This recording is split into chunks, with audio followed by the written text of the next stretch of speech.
Bill? Okay, and do you want to take it away or do you want me to? Yes, I can. I just have to click the okay, that's recording. Awesome. So thank you for being here, everyone. I have just in the first thing on the agenda, whatever kind of dates and things that have come up, been communicated. So Vic has shared that the APR windows, the dates are set. So you can see that here on the agenda. Just a reminder, I have the timeline in general kind of further down. So beyond the APR dates, of course, there are other things that will come up later in this fall for evaluation, but these APR dates cannot be extended, I think is what Vic would say. So Yep. make sure that you have these in your calendars and submit them earlier than the last days. Well, and then I thank you for this, Caitlin, because what I did is I took this entire section, copied it and pasted it into 4 calendar reminders. When the window opens, when it closes, and that's very useful. And I've been so swamped, I hadn't had a chance to do that until this morning. So Yep. thank you for that That's reminder. a great suggestion for everyone to just have these dates in your face somewhere else in your calendars or otherwise. And then the next item though, Alva, I don't know if that's something you want to take on or if that's Heidi about intercommittee communication. Yeah, so the communications committee, they had created an inter-committee communications Google form that I'm not sure if it was ever used, but it was created. And the intent behind that was that each committee chair would fill out this form with, it's just a summary of what was discussed at the meeting. So at that communications meeting, we decided that IAA would take over that form. And what we would do is share just a quick, brief summary of each meeting to the committee chairs. And then we would also upload that brief summary on the 21st Century website. So under each committee, everyone has access to that website. The recordings to each committee are posted, as well as like the meeting minutes. But on top of that, we will also be doing just kind of like a brief short summary of each meeting. We understand that you all don't have 40 minutes to watch a webinar recording. So we will provide that brief description for everyone as well. And is that going to happen at the directors' meetings, that summary shared? What was that? I'm sorry, what was your question? Is it at the directors' meetings that you want that will then go to be shared? Yeah, so it'll go out to each chair. And then that'll just be posted on the website that anyone can then go in and read it if they don't want to watch the webinar or the recording of that meeting. So that'll be posted there for anyone to go and check out. Okay. Yeah. Any questions? Here's one question I have. Now, maybe we want to have the directors get a monthly update of what happened on all the different committees. They'll get that at the directors meeting. So yes, Caitlin, they will provide those brief summaries at the directors meeting.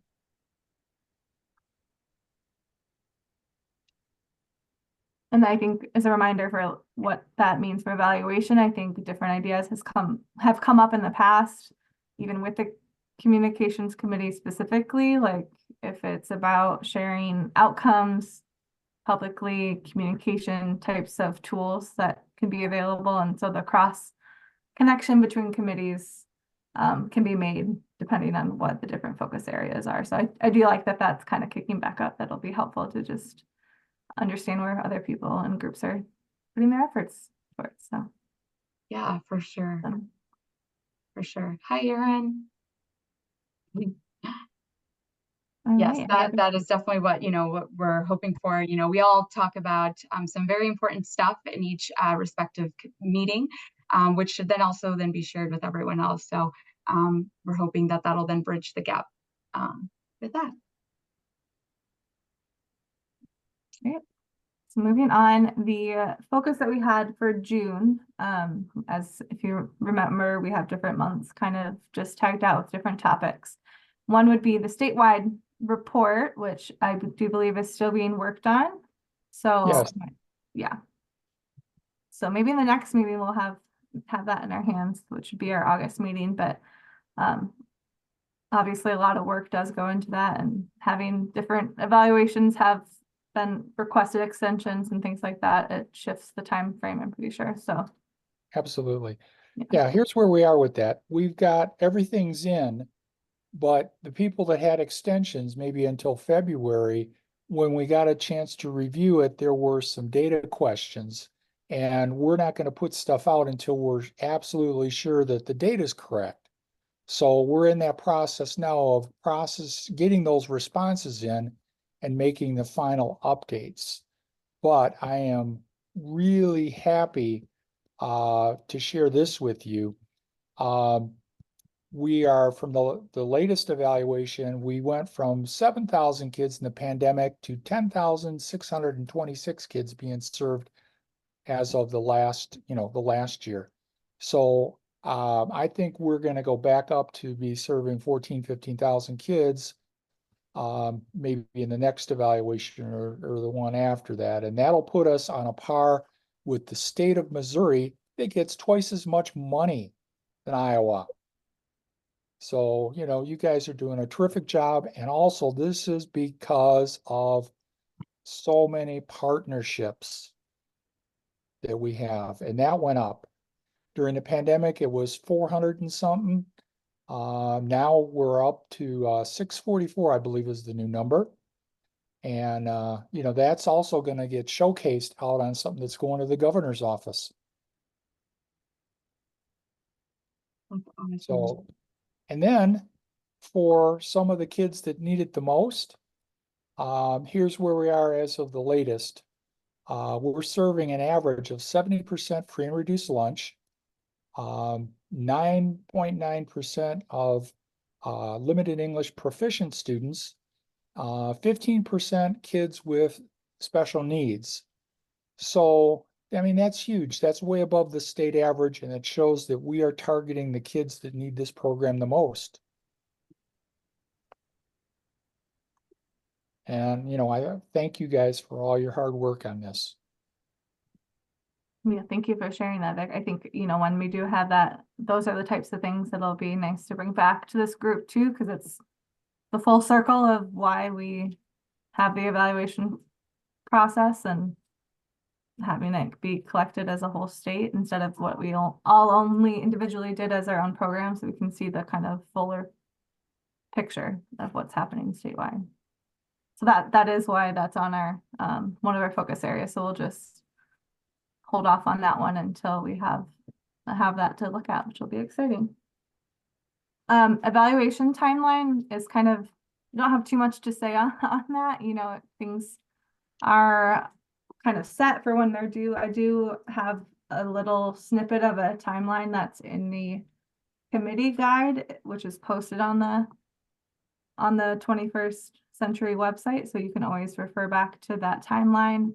There used to be timelines kind of for the full grant activities, which included like committee timelines and stuff. And so maybe that's posted there, but besides the 21 APR dates, obviously local evaluations are due November 30th. Some other things that we looked at are keeping the community partnership list and professional development logs kind of in the forefront, because those don't always necessarily make it to top of mind when we have these big evaluation dates. So those are typically due around September. So if there's any changes to the process, I'd want to have Vic or Heidi or Elva chime in on those, but just kind of keeping that in mind. And then obviously statewide surveys was something that was kind of held off on this last year in the transition of getting Iowa After School Alliance back, so that was another topic that we thought we could look at. Those were typically done in January. So in preparation maybe for next year, having Ron and Rusty come in with their perspective and help us fine tune that survey. So that could be a future meeting topic eventually, but that would all be for the following year's survey. So They've already been working on it, Caitlin. yeah, great. I think Here's another thing to keep in mind. While the APR windows are very inflexible, we can't change them. Our local evaluation window, I understand that some things come up. You can't always get the data in by November 30th, and we're very generous with granting you 30-day extension at a time. That way, we can push things out. And it's all, the event, since we don't do the conference until September now, we have plenty of time to get that evaluation in by September done from starting in November. But we've had a lot of, bumps in the road this past year, and we're working on trying to make things better going forward. For sure.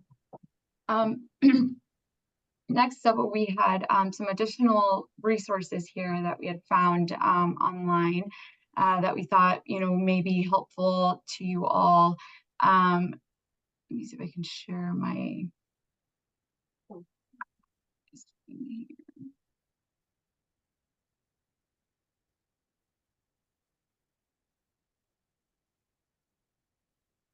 So here are a couple of some slides here that we thought would be helpful when you're kind of looking at evaluations in your program.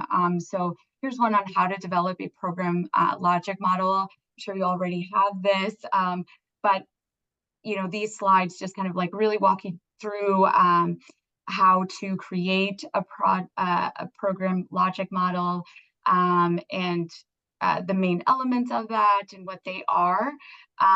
It gives you an example on the theory of change for a nutrition assistance program. But of course, you can make this for your own after school program. But it really, like I said, just does a really good job of explaining what a logic model is and how to implement that into your program. And this will all be shared with you as well. This next PowerPoint slides is just really how to manage an external evaluation and what it is, which can be helpful as we get into our evaluations. And again, it's just a resource for you all to take a look at. Yeah, of course. I'll just talk. Can you hear me? I'm sure. Can you guys hear Heidi? Yeah.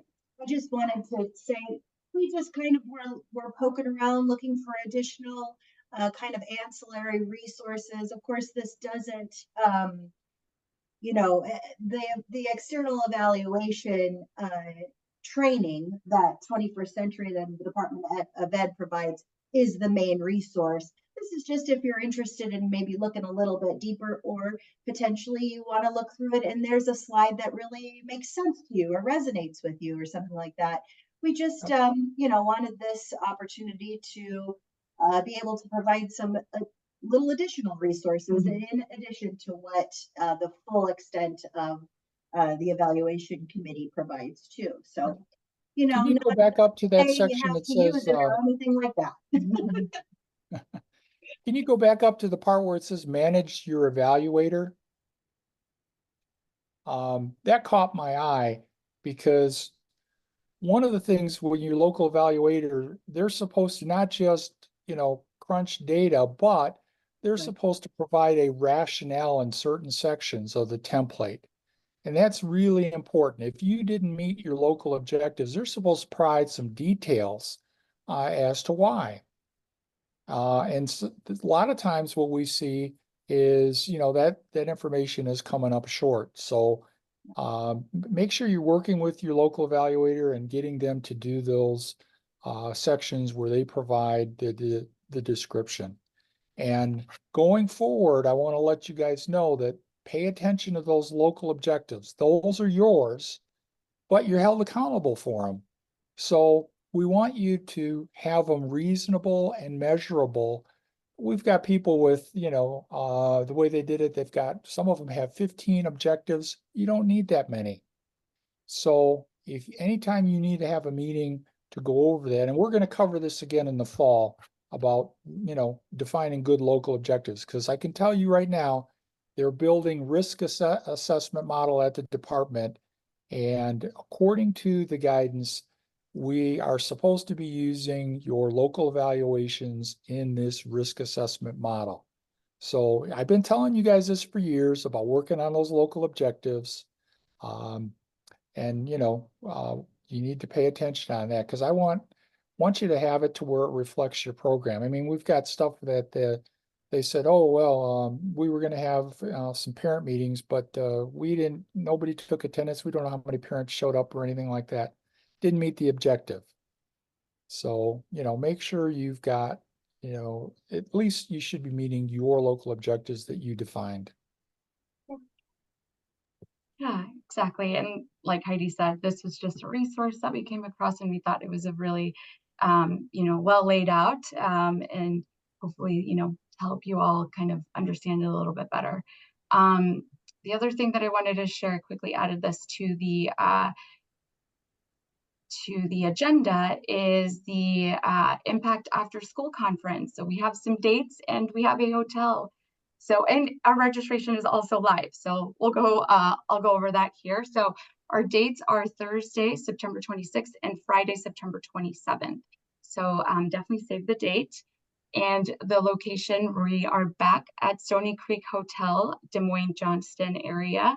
I don't know if you're all familiar. I know it was my understanding that it's been held there in the past. So we're excited to be back. It's a nice hotel right off of the interstate, very close to where we held Impact last year. Our participant registration is live. So I'm not sure if you've all received that email, but that registration,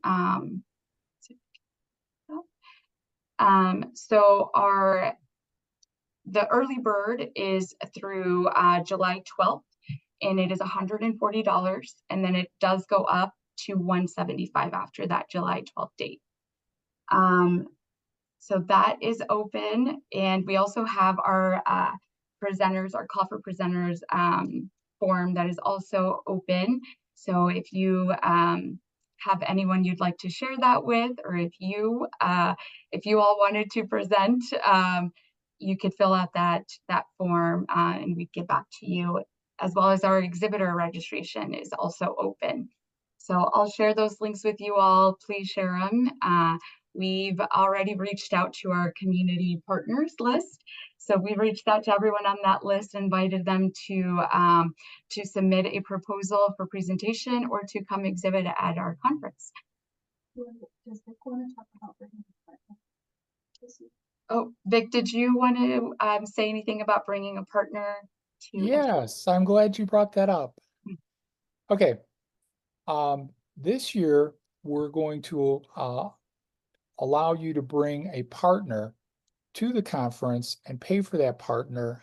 And it has to be a partner that's in your application, documented with an MOU. It can't be somebody that just you're partnered with a week ago.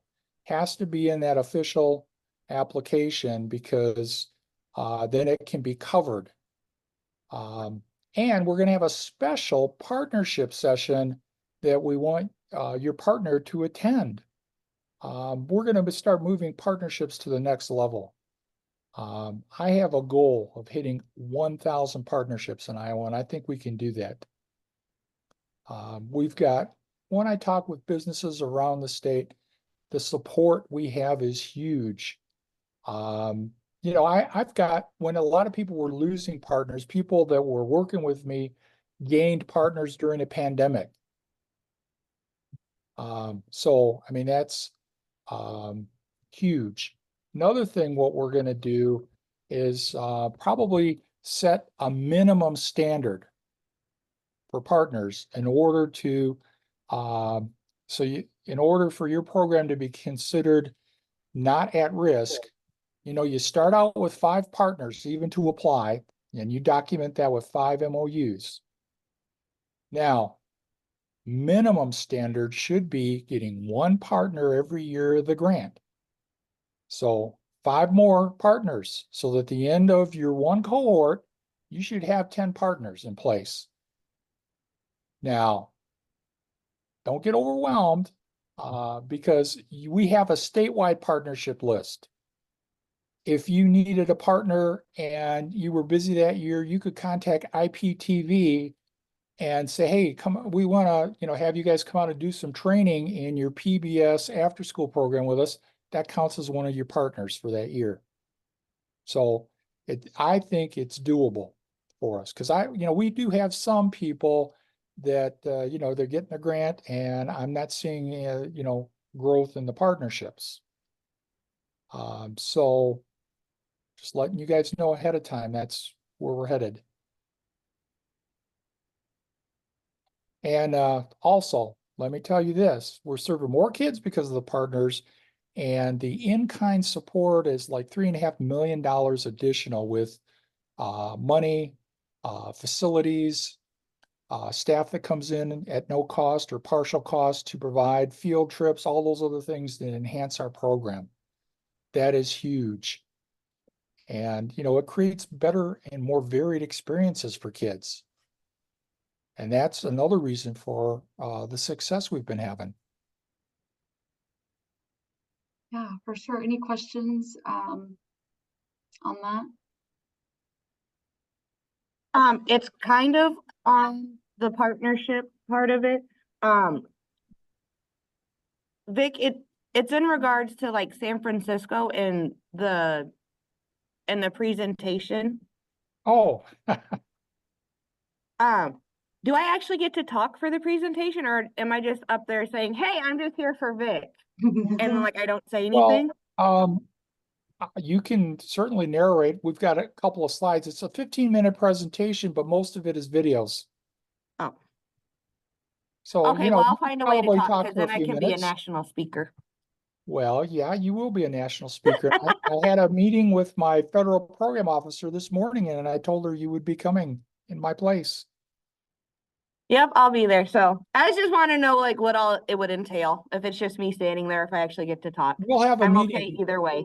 Yeah, we'll have a meeting and I'll send you all the stuff and that, but I'm still gathering up from that grant program. So, and you love the conference. It's a great experience.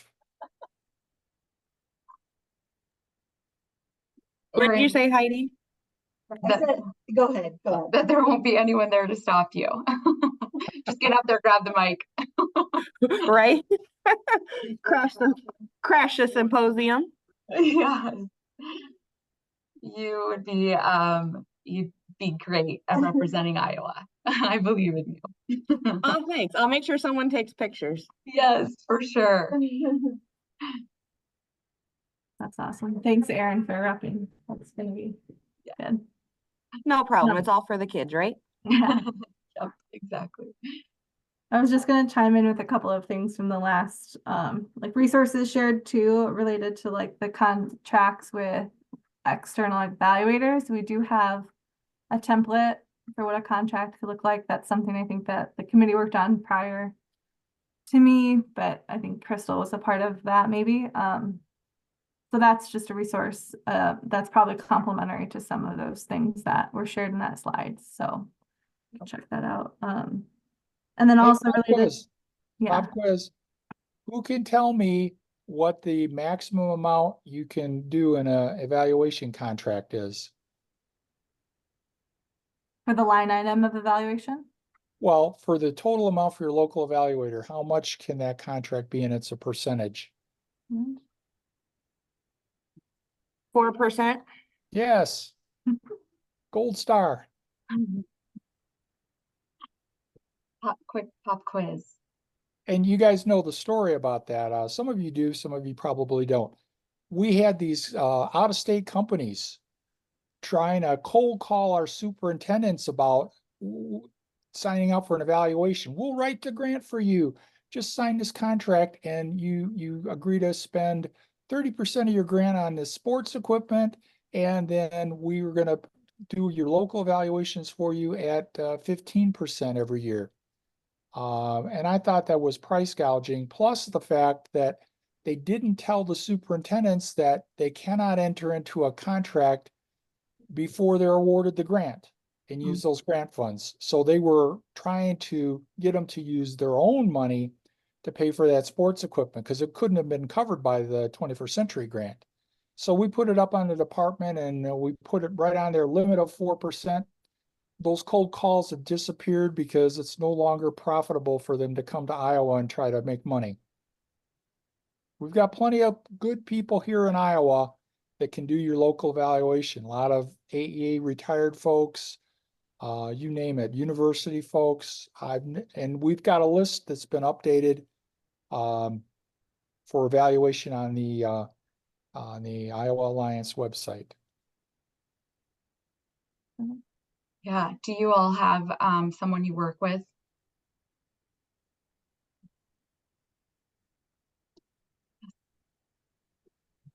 Good. Yeah, if you need to, if you need help finding someone, definitely reach out. Sorry, I thought Brian was asking a question. Thanks, just talking to someone walking by.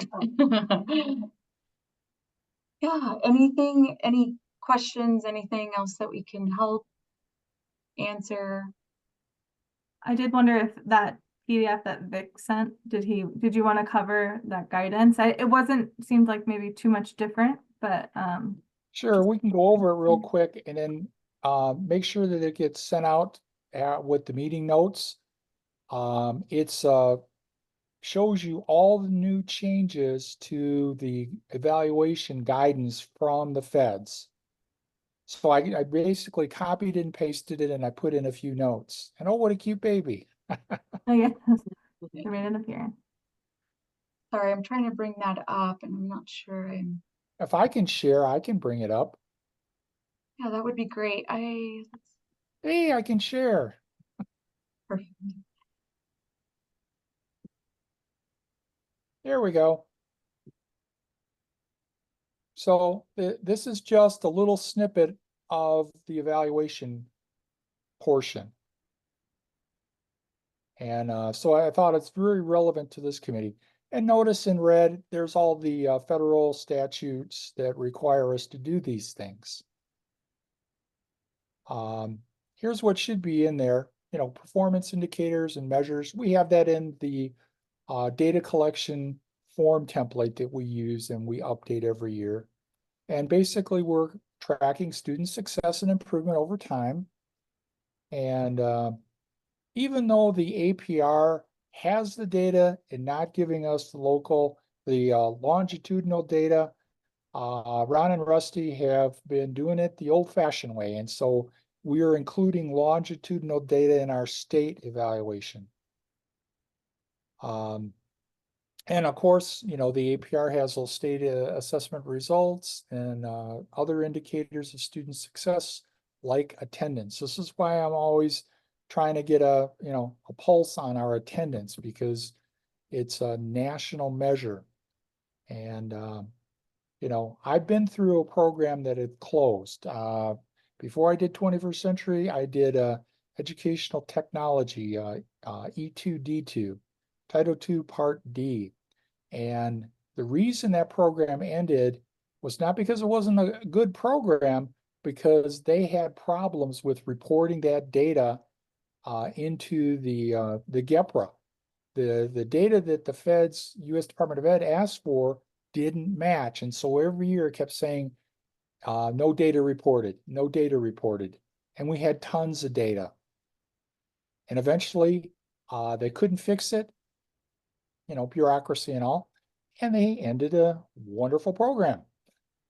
And so the U.S. Department of Ed finally on this program said, well, we need to redo things because we want to make sure we're getting all this data in. And that's why we switched from PPICS to the APR system, because that APR was designed to give Congress reports, and it's done its job. 2 times they tried to defund this program, and when Congress saw the results that we're making progress with kids, Congress, bipartisan Congress, by the way, on this issue, they got along and they said, And not only did they not end the program, they gave us a little more money as a bonus. So this is why this is so important to the continued existence of this program. Okay, so we've got the description on how the data is collected. And, you know, the state manages the APR. And then, you know, okay, in Iowa, our evaluation plan is basically our local evaluation guidelines and the evaluation template. And this is reviewed every year. And we have a local evaluation webinar to provide training and technical assistance. And there's just an example. That date was from last year, you know, so we have one of those every year. And then here's why we have to post our state evaluation is because it's federal statute requires it. And then, you know, we local subgrantee must provide a evaluation in conjunction with our SEA evaluation. And we do that, you know, every year. November 30th is the due date. And then, of course, the money. Every state can set their own rate, and in Iowa, we've set it to 4%. And this was done in conjunction working with my federal program officer. And then the subgrantee, which is you guys, must also collect the data for the evaluation. And of course, there's the statute. You know, we don't ask you to do things unless it's required. And then sometimes we might get together via committee and ask you for some other stuff, but just to provide better information on the program. And then why you post the evaluations online. Again, federal statute requires it. Right now, Ron and Rusty are checking the URLs for those local evaluations that were submitted. And if the link doesn't work, well, they'll send an email out because that's a statutory requirement. And so when we send out our state evaluation, all of those links should be working when the feds check them. Here's another section. It's really good for those of you who are not school districts. And keep in mind, this is in the federal guidance. What is a subgrantee that is not an LEA do to get access to the data? Keep in mind, our program does not violate FERPA. All the data we need is aggregated. We do not need individual student identifiable data. Only the data that we need collected shows the progress by the students in the program as required by the federal guides for reporting. And then, you know, how does a subgrantee that's not an LEA gain access to student achievement data? And then, of course, if you have any issues, I've got my email in there. We have in the application signed assurances that the superintendent for the district signs and the principal signs, and that covers sharing data to meet these federal requirements. And, you know, sometimes you get in a bigger district, especially, you might get a data person that says, oh, we can't do this, it'll violate FERPA. But they're, you know, just giving you the general thing. But when you get into the details, the data we have doesn't violate FERPA, and it's federally required for us to continue this program and do our reporting as necessary. So sometimes we might have to have a meeting or something, but we want you to get that data in a timely manner. And then, you know, how does the federal Department of Ed get the data? States, you know, review the APR, and then I have to answer a bunch of questions and then submit it at the end of the second window every year. So this is a good overview for you. And now you have all the latest updates from the feds on evaluation.